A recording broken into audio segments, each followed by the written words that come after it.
Good evening and welcome to Kini News. Here are today's top stories. The DAP is currently Harapan's most dominant party with the largest number of seats in parliament. They also performed the best among Harapan parties in Melaka. But how long will that dominance last? PKR and Amanah are considering a merger, and this would mean DAP would no longer have the most number of seats in parliament.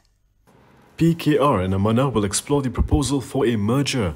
Pakatan Harapan leader Anwar Ibrahim said a formal proposal has been made and leaders of both parties are aware of it. However, there have been no formal discussions on the matter. Anwar did not reveal when the proposal was made. Speaking to Free Malaysia Today, he said the idea of merging both parties has been thrown around for some time by some PKR members. Political analyst Wong Chin Wat had suggested the merger in the aftermath of the recent Melaka state polls, in which PKR won 0 seats. In mooting the merger, Wong said it would help Harapan win over Malay votes, which is a voter demographic the coalition has been struggling with. Similar to Wong, former Selangor PKR Youth Chief Najwan Halimi said PKR and Amanah should consider merging, as it would help Harapan win more Malay votes. He also added that the merger would resolve the seat allocation issue between both parties. Apart from this, Najwan said the merger would strengthen PKR following the Sheraton move last year. So while PKR tries to consolidate power with mergers, Bersatu and UMNO, well, they seem to be drifting further apart. Najib Abdul Razak has claimed that Bersatu is moving against Prime Minister Ismail Sabri Yaakob. However, Bersatu has been quick to deny it's plotting a political coup against the UMNO Prime Minister. In a statement, Bersatu Information Chief Wan Saiful Wan Jan called Najib's allegation slander. He also questioned if Najib was attempting to distract the country's attention away from a court verdict on his appeal in the SRC International case. Wan Saiful added that it is not strange that the alleged slander came from Najib. The Bersatu leader also questioned why Najib hasn't put pressure on the government over the hike in the prices of goods. The Court of Appeal fixed December 8th to deliver its decision on Najib's appeal against his 12-year jail term and the 210 million ringgit fine imposed by the High Court in July 2020. The social media drama between former Prime Minister Najib Razak and DAP Supremo Lim Kit Siang continues. Well, now the former UMNO president wants the veteran DAP leader to start a fan page for him. DAP veteran Lim Kit Siang has once again brought up the possibility of Najib Abdul Razak returning as Malaysia's 10th Prime Minister. Writing on his Facebook page today, Kit Siang claimed Najib was trying to distract people from his possible return after the 15th general election. The post did not go unnoticed by Najib, who responded directly to it. The former Prime Minister told Kit Siang to rename the page from Lim Kit Siang to We Love Najib Razak.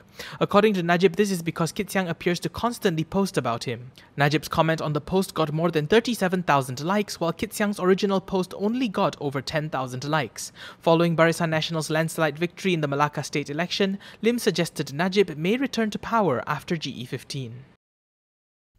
Bersatu Youth's take on vernacular schools has finally caught the MIC's attention, and Sivaraj is not too happy about it.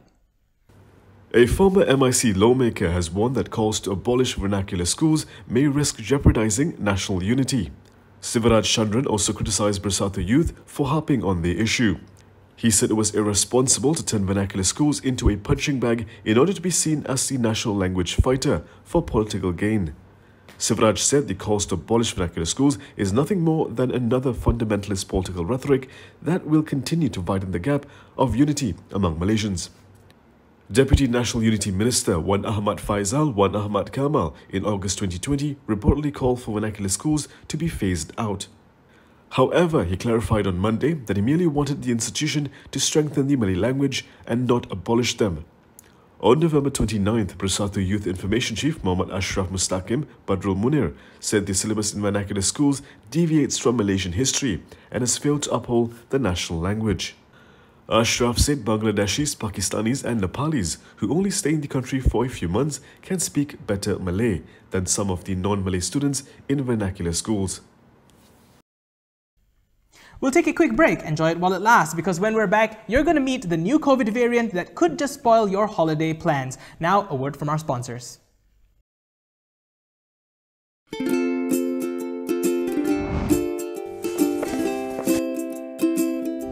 Shellfish, red meat, and beer. If you love indulging in these foods, You may end up with high uric acid level in your blood.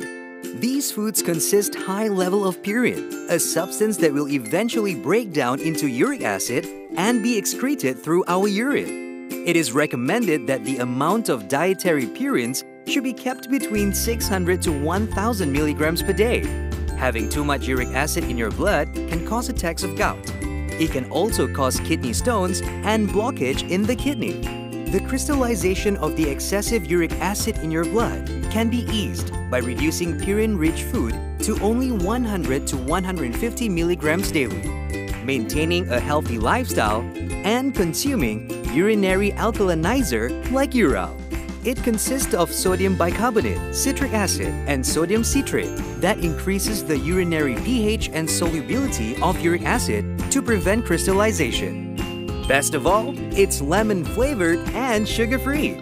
Ural, effective urinary alkalinizer. Neutralize your uric acid problem now.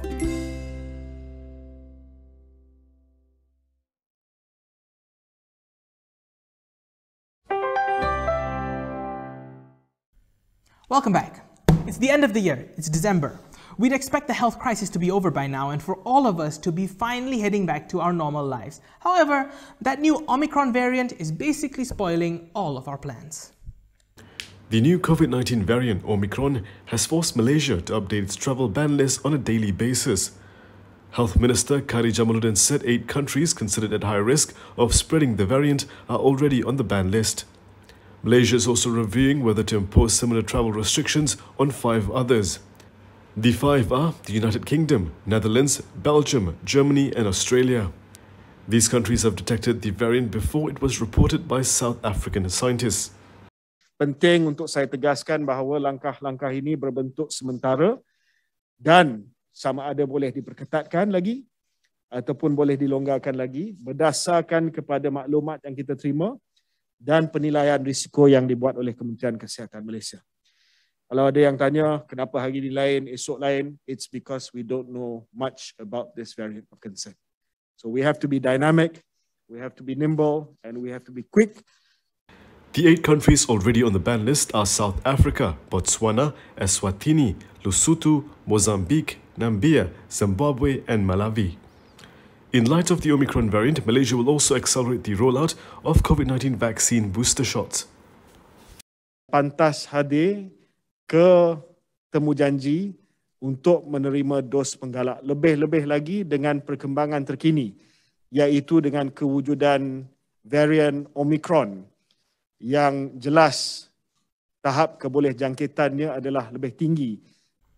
More than 3 child abuse cases are reported on average every day in the state of Selangor, and many of those cases are unfortunately sexual in nature. Almost half of the total of 1,076 child abuse cases reported from January to September this year in Selangor were sexual abuse or harassment cases. State Public Health Unity and Women and Family Development Committee Chairperson Siti Maria Mahmud revealed this at the Selangor State Legislative Assembly today.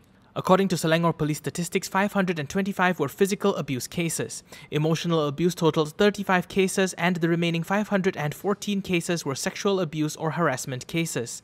Maria did not specify cases involving pedophiles. She was responding to a question about the number of pedophilia cases recorded in the state. She added that to help prevent and reduce abuse cases involving children, including cases of pedophilia, the Selangor Social Welfare Department has 11 child protection teams in each district. The government has said that an increase in the prices of goods is a complex matter. But why are ice cubes becoming more expensive now? Well, according to the Prime Minister himself, there's no reason for it. Prime Minister Ismail Sabri Yaakob said ice manufacturers have no reason to increase the price of ice cubes. He said this is because the water and electricity tariffs have not gone up. Ismail was responding to the 50-cent increase for a packet of ice cubes. He was speaking to reporters after conducting price checks on essential goods at the My Farm outlet Kaseh in Putrajaya earlier today.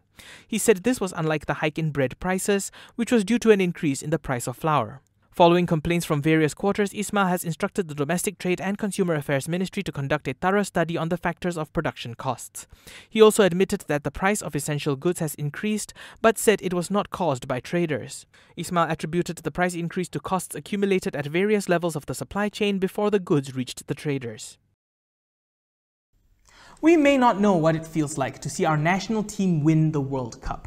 But for the folks in Kuala Lumpur last night, winning over JDT was close enough. KL City FC stunned defending champions Johor Darul Takzim 2-0 in the final of the prestigious Malaysia Cup.